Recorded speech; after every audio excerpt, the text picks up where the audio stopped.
Rabbi shrah li sadri wa yassir li amri wahlul 'uqdatam min lisani yafqahu qawli. Rabbi zidna ilman nafi'a warzuqna ilman wasi'a wa amalan taqabbala. Amin.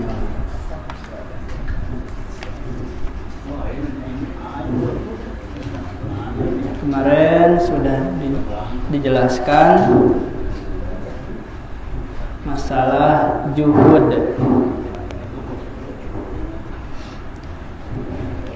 Jadi orang yang menginginkan menempuh atau masuk ke jalannya para wali harus mengamalkan 9 wasiat. Kemarin sudah jelaskan masalah juhud. Sekarang yang keempat yaitu belajar ilmu syariat. Ya, wasiat yang keempat yaitu belajar ilmu syariat. Nah, di sini dijelaskan ada 3 ilmu yang hukumnya fardu ain untuk dipelajari.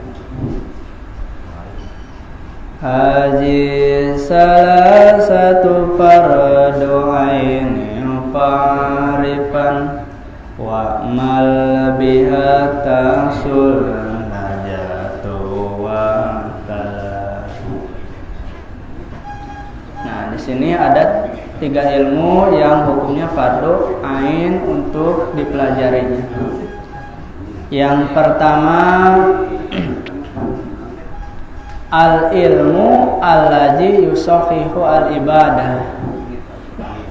Yang pertama ilmu yang bisa menjadikan ibadah kita menjadi sah, yaitu ilmu fikih. Ilmu fikih. Yang keduanya wal ilmu allazi yusahihu al-aqidah. Yang keduanya ilmu yang bisa menjadikan akidah kita sah. Ya, ilmu apa itu? Yaitu ilmu tauhid. Yang ketiganya wal ilmu allazi yaslihul qalba. Yuslihul qalba, ya. Yang ketiganya ilmu yang bisa menjadikan hati kita menjadi baik, menjadi soleh, yaitu ilmu tasawuf atau ilmu akhlak, ya.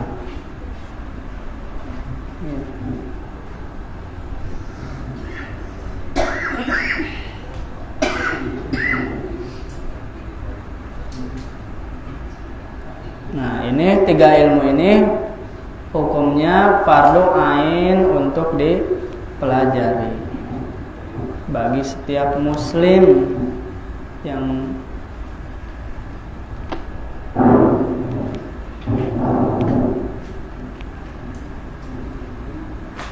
ada keutamaan ilmu nih. Allah berfirman dalam surat Al-Mujadalah ayat 11. A'udzubillahi minasyaitonirrajim. Bismillahirrahmanirrahim. Yarfa'illahu allazina amanu minkum wallazina utul ilma darajat.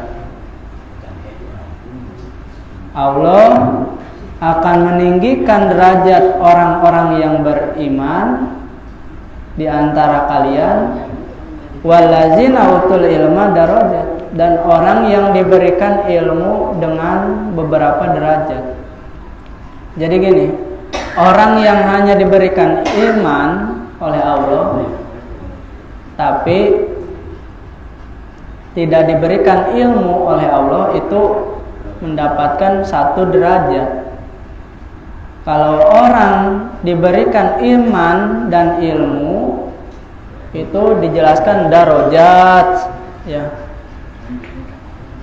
Jama ini. Jama muannas. derajat. Jadi kalau darajat ya, kalau derajat satu derajat, yang darajat, nah itu beberapa derajat.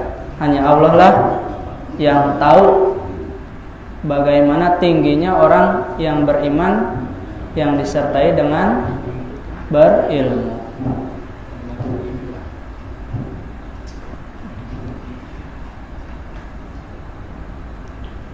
Bahkan sungguhnya orang yang berilmu itu ya yastaghfiru lahu ma fis samawati wa ma fil ardh. Ya, bagi orang yang berilmu ya, sesuatu yang ada di langit dan di bumi itu memintakan ampun kepada Allah untuk orang yang berilmu, untuk orang yang alim, ya kiai atau ustadz ya. Ya, yang dimaksudkan sesuatu yang di langit itu malaikat ya. Dan sesuatu yang ada di bumi itu makhluknya Allah seperti ikan ya, ikan-ikan dan sebagainya. Yaitu wasiat yang keempat, yaitu belajar ilmu syariat. Ini dahulukan ilmu yang hukumnya fardu ain dulu. Setelah fardu ain baru fardu kifayah. Setelah fardu kifayah baru ilmu yang hukumnya sunnah mempelajarinya. Ya, seperti itu. Jadi jangan yang sunnah dulu, baru fardu ainnya ditinggalkan. Jangan kebalik ya. Wa minha al-muhafazatu ala sunani. Wasiat yang kelima yaitu menjaga ya sunnah-sunnahnya Nabi Muhammad sallallahu alaihi wasallam. Menurut pendapat ahli fikih, sunnah itu ma yusabu ala fi'lihi wa la yu'aqabu ala tarkihi. Ya. Sunnah itu menurut ulama fikih perkara yang diganjar, yang diberikan pahala jika dikerjakan dan tidak disiksa jika ditinggalkan. Itu menurut pendapat ya ahli fikih. Adapun menurut ulama muhaddisin ya, muhaddis ahli hadis, yaitu aqwaluhu sallallahu alaihi wasallam wa af'aluhu wa ahwaluhu. Yang disebutkan sunnah teh ucapan, perbuatan dan keadaan Nabi Muhammad sallallahu alaihi wasallam. Gitu ya. Itu sunnah. Hafiz ala sunani wa adabin atas maksuratan an khairi man jamur sila. Ya, jaga cenah sunnah-sunnahnya Nabi dan adab-adabnya ya. Nah, inna tasawufa kullahu lahu al-adab wa minal awarifi fataluban huwa awila. Nah, siapa sih orang yang benar-benar menjaga sunnah-sunnahnya Nabi? Kanat asufiyah, orang yang banyak mengamalkan sunnah-sunnahnya Nabi dan adab-adabnya, yaitu para sufi ya, orang-orang yang masuk thariqah, para sufi ya. Mereka tuh menjaga sunnah-sunnahnya Nabi dan adab-adabnya dan berakhlak bi akhlaqihi ya, zahiran wa batinan ya. Para sufi itu berakhlak mengikuti akhlaknya Nabi Muhammad sallallahu alaihi wasallam secara zahir dan batin gitu. Ya. Nah, kita sekarang lagi belajar ilmu tasawuf. Ya, fardu ain nih.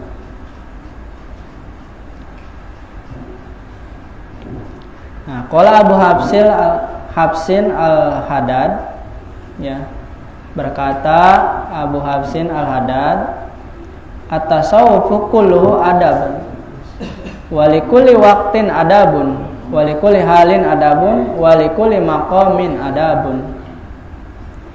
Ya, kata Syekh Abu Hafsin al-Haddad, tasawuf itu semuanya adab, ya, menjelaskan tentang adab. Setiap waktu itu memiliki adab, setiap keadaan memiliki adab, dan setiap tempat itu memiliki adab. Ya, kalau kita berangkat mau ke sekolahan misalnya, itu ada adabnya. Mau masuk ke toilet juga ada adabnya.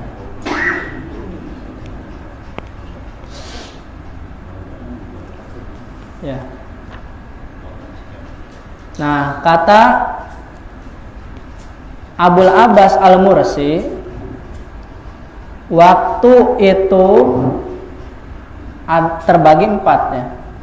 Waktu itu ada 4, tidak ada yang kelimanya. Yang pertama an-ni'matu, yang kedua wal baliyatu, yang ketiganya at-ta'atu, yang keempatnya al-ma'siyah. Ya, waktu itu ada 4. Yang pertama diisi dengan nikmatnya Allah Subhanahu wa taala. Yang kedua baliyah itu ujian. Ya. Yang ketiganya taat, yang keempatnya maksiat. Nah, waktu kita ini diisi dengan nikmat, ya, baliyah teh? Ujian dari Allah, taat dan maksiat. Ada nggak orang yang terus taat? Ada ya, Nabi dan Rasul. Kalau kita mah kadang taat, kadang maksiat. Makanya kata Abul Abbas Al-Mursi, waktu itu ada 4: nikmat, ujian, taat, dan maksiat. Nah, taat itu ketika kita dalam keadaan taat, ada adabnya. Adabnya apa? Syuhudul minnah minallahi ta'ala alaih. Jadi kita harus menyaksikan bahwa ini, ya, kita bisa taat itu karena anugerahnya Allah Subhanahu wa taala, bukan muncul dari diri kita sendiri.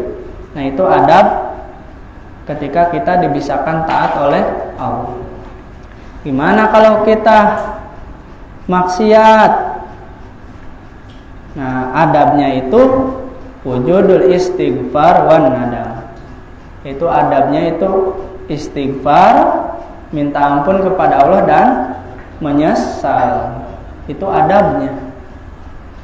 Ya. Gimana kalau kita diberikan nikmat oleh Allah? Fasabilhu asyukur. Ya. Kalau kita diberikan nikmat oleh Allah, maka adabnya bersyukur. Ya, berterima kasih.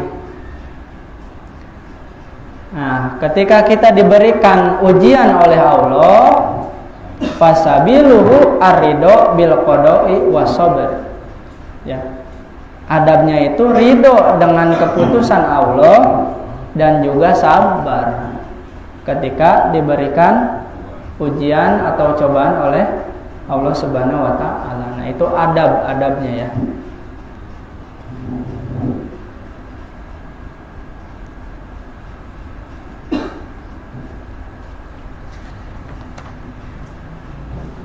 Izla dalil ala tariqat ala tariqi ilah illa mutaba'atur rasulil mukmila fi halihi wa fa'alihi wa maqalihi patatabba'an wa tabi'an la ta'dila. Nah, kata musannif, tidak ada dalil, tidak ada petunjuk ya untuk mendapatkan ridhonya Allah kecuali mengikuti Rasulullah Shallallahu Alaihi Wasallam di dalam keadaannya, perbuatannya ataupun ucapannya. Jadi kalau kita mau diridhoi oleh Allah, contohnya itu adalah Nabi Muhammad Shallallahu Alaihi Wasallam. Tirulah ya perbuatan beliau ataupun ucapan beliau, karena ucapan dan perbuatan beliau itu diridhoi oleh Allah. Ya.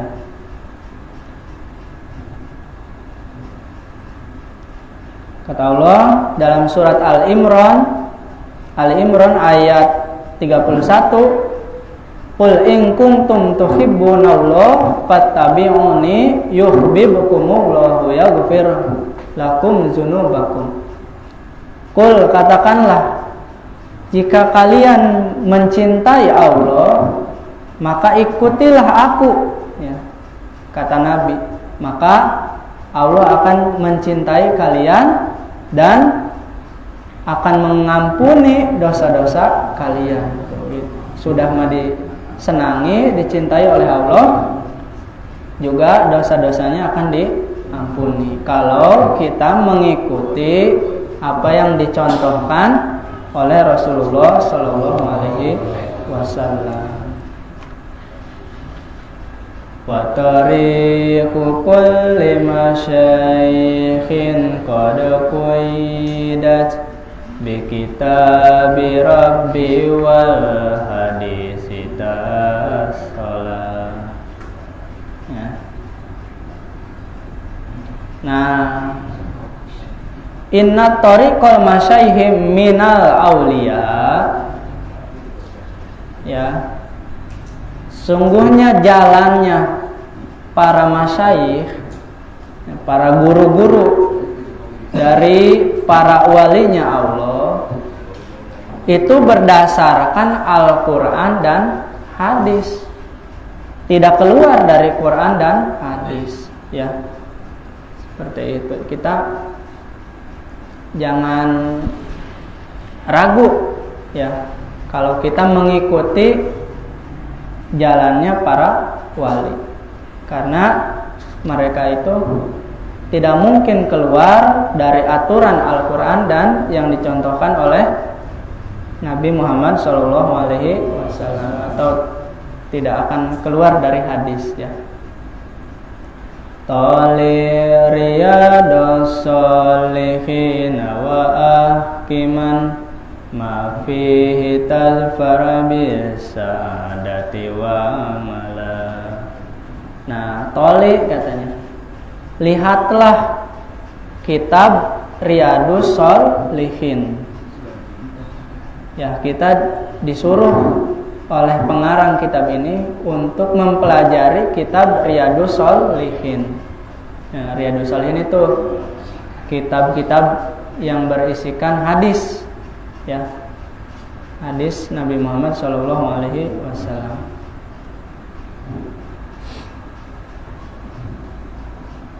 Ya, di sana menjelaskan juhud, ya, riyadatun nafs, ya, melatih diri, ya, melatih akhlak kita, membersihkan hati kita, dan menjaga anggota kita dari maksiat. Nah, suruh mempelajari kitab Riyadus Sholihin caranya. Wa tamma bil faradil ladzi la yuqrabu min zil ata'i misli dzalika akmala. Mazala abdun bin nawafil yaqrubu hatta akuna lahu yadan wal arjula wasam'a minhu summa ainan basirah ay misla zalika fil matalibi harwala. Nah, kita wahtama ya, pentingkanlah perkara-perkara yang hukumnya fardu ain, yang hukumnya wajib. Nah, setelah itu apa? Baru kalau perkara-perkara yang wajibnya sudah terlaksana, maka tambahin lagi oleh kita perkara yang sunnah. Ya. Tidak henti-henti ya seseorang melakukan perkara yang sunnah sehingga ya aku menjadi tangannya, kata Allah, dan aku menjadi kakinya, dan aku menjadi pendengarannya, dan aku menjadi matanya untuk melihat. Nah, maksudnya gimana? Maksudnya orang yang terus-menerus melakukan atau mengamalkan perkara yang sunnah, ya, maka Allah akan menjaga pendengarannya dari mendengar perkara yang haram dan menjaga penglihatannya dari melihat perkara yang haram dan menjaga tangannya dari mengambil perkara yang haram dan menjaga kakinya dari berjalan kepada perkara yang tidak dihalalkan oleh Allah. Nah, gitu ya. Nanti oleh Allah dijaga, anggota tubuh kita akan dijaga. Gitu. Yang keenamnya at-tawakal. Tawakal. Wasiat yang keenam adalah tawakal. Nah, tawakal itu contohnya gini, tawakal itu percaya ya, menyerahkan urusan kita kepada ya orang yang kita percayai. Ya. Kenapa kita menyerahkan urusan kita kepada orang lain? Karena kita percaya bahwa orang lain itu mampu ya untuk bisa melaksanakannya. Itu pengertian tawakal. Tawakal itu percaya ya. Misalnya masalah rezeki, ya rezeki sudah diatur oleh Allah. Allah Maha Kuasa. Ya, masalah membagikan rezeki kepada hambanya. Nah, kita percaya tak kepada Allah. Dengan apa? Tawakalnya. Bisa dengan kasbu, bisa dengan bekerja, ya. Dagang. Misalnya dagang ya. Nah, kalau kita dagang itu jangan takut rugi atau bangkrut, atau jangan takut tidak ada yang membeli. Ya. Kita tawakal saja, ya Allah, saya mau ya mengambil sebab nih datangnya rezeki Engkau. Dengan apa? Dengan berdagang misalnya. Engkaulah yang mendatangkan seseorang untuk membeli ya dagangan saya misalnya gitu. Udah tawakal, berangkat pagi ya dagang misalnya, dagang apa? Ya. tawakal. Nanti Allah lah yang akan mendatangkan seseorang untuk membeli dagangan kita. Ya, jangan berburuk sangka ya.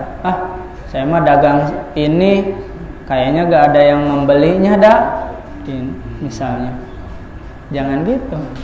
Karena yang mendatangkan seseorang untuk membeli dagangan kita yaitu Allah. Gitu. Dah tawakal loh sama Allah. Percaya, gak usah takut. Masalah hasilnya nanti ya besar atau kecil, nah itu urusannya Allah, bukan urusan kita. Ya, urusan kita mah udah ukur tawakal dengan bekerja, dagang, udah gitu. Masalah hasilnya besar atau kecilnya udah urusan Gusti Allah. Kayak kita nuntut ilmu, datang aja ke pesantren misalnya atau ke pengajian. Masalah dapat ilmu banyak ataupun tidak, kita serahkan saja kepada Allah yang memberikan ilmu. Gitu. Wa tawakkalan mutajarridan fi rizqika siqatan biwadir rabbi akrama mufdila. Amal mu'ilu fala yajuju quduhu an maksabin li'iyalihi mutawakkila. Nah, kalau orang belum menikah ya boleh meninggalkan kasab. Ya. Boleh tidak bekerja, meninggalkan kasab. Kasab teh pekerjaan teh itu teh asbab ya. Sebab datangnya rezeki. Sebab saja, jalan saja. Kalau orang belum punya tanggungan, kewajiban menafkahi, ya belum punya istri, boleh ya meninggalkan kasab, bekerja boleh ya. Sikotan biwadihi, karena percaya dengan janjinya Allah ya, dan meyakini dengan kemurahannya Allah. Allah Subhanahu wa taala berfirman, wa ma min dabbatin fil ardi illa 'alallahi rizquha. Surat Hud ayat 6. Dan tidaklah ada binatang yang melata di bumi kecuali Allah lah yang menanggung rezekinya. Gitu. Percaya tak ke ayat ini? Ya, untuk digawe gitu kan. Kayak nanti aya nu maot misalnya ujug-ujug aya nu tahlilan yang ngiluan. Gitu tanya.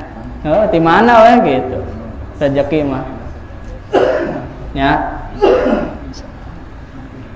Nah, kalau tidak punya keluarga mah, tidak punya istri boleh tak gituan teh. Boleh. Tapi di sini amal mu'ilu fala yajuju qu'uduhu an maksabin liyalih mutawakkilan. Kalau orang yang sudah punya istri, apalagi punya anak, la yajuju qu'uduhu, tidak boleh duduk ya tawakal lah gitunya, tidak bekerja, tidak boleh. Kalau sudah punya istri atau anak, tidak boleh meninggalkan pekerjaan, tidak bekerja, tidak boleh ya gitu.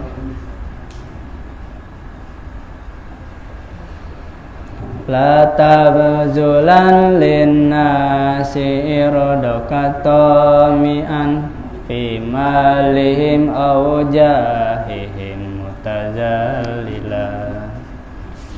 Nah, kita sebagai manusia itu dianjurkan untuk menjaga diri kita dari perkara-perkara yang bisa menghinakan diri kita.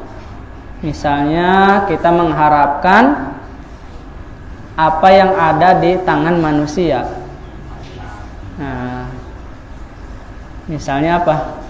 Mengharapkan pemberian dari orang lain. Nah, itu bisa menghinakan diri kita. Kalau khawatir hal tersebut terjadi pada kita, udah lebih baik bekerja. Ya, seperti itu. Sok kerjanya mah kerja apa weh? Namun kalau ada orang yang meminta-minta, apalagi ulama, kita harus berbaik sangka. Di sini ada cerita nih. Ra'aitu Aba Ishaq, ya, aku melihat Abu Ishaq, ya, An-Nuri, Abu Ishaq An-Nuri, ya, yamudu yaddahu wa yas'alun nas fi ba'dil mawadi. Aku melihat, ya, Syekh Abu Ishaq An-Nuri, beliau suka meminta-minta kepada manusia. Nah, aku merasa jijik gitu. Aku merasa gak nyaman lah lihat Abu Ishaq yang suka minta-minta kepada manusia. Lalu aku datang kepada Syekh Junaid, ya, Syekh Junaid, ya, mengabarkan tentang keadaan Abu Ishaq yang suka meminta-minta kepada manusia. Kata Abu Junaid, kamu jangan terlalu membesar-besarkan perkara ini, katanya. Kenapa? Fa innan nuri lam yas'alan nas illa lit yu'tihim ajra fil akhirah, katanya gitu. Sungguhnya Abu Ishaq An-Nuri, ya, tidak meminta-minta kepada manusia kecuali untuk memberikan pahala, ya, untuk manusia tersebut di dalam akhirat gitu. Maksudnya gimana? Maksudnya misalnya si Jaid, ya, atau Abu Ishaq, ya, minta-minta kan ke manusia. Nah, orang yang ngasih, misalnya si Jaid ngasih kepada Abu Ishaq, nah itu dapat pahala nggak? Jaid yang ngasih dapat pahala. Jadi Abu Ishaq itu menjadi gerbang lah, menjadi apa namanya, pintu atau jalan supaya orang lain mendapatkan pahala gitu. Maksudnya dia meminta-minta teh gitu supaya orang dapat pahala dari Allah gitu, ya. Nah, intinya baik sangka kepada orang yang suka meminta-minta. Yang meminta-minta dapat uang atau sesuatu, orang yang ngasih dapat pahala dari Allah. Nah, saya emang ngasih pahala gitu supaya orang lain dapat pahala. Wah, minta-minta deh gitu. Ya, ada yang seperti itu. Ya.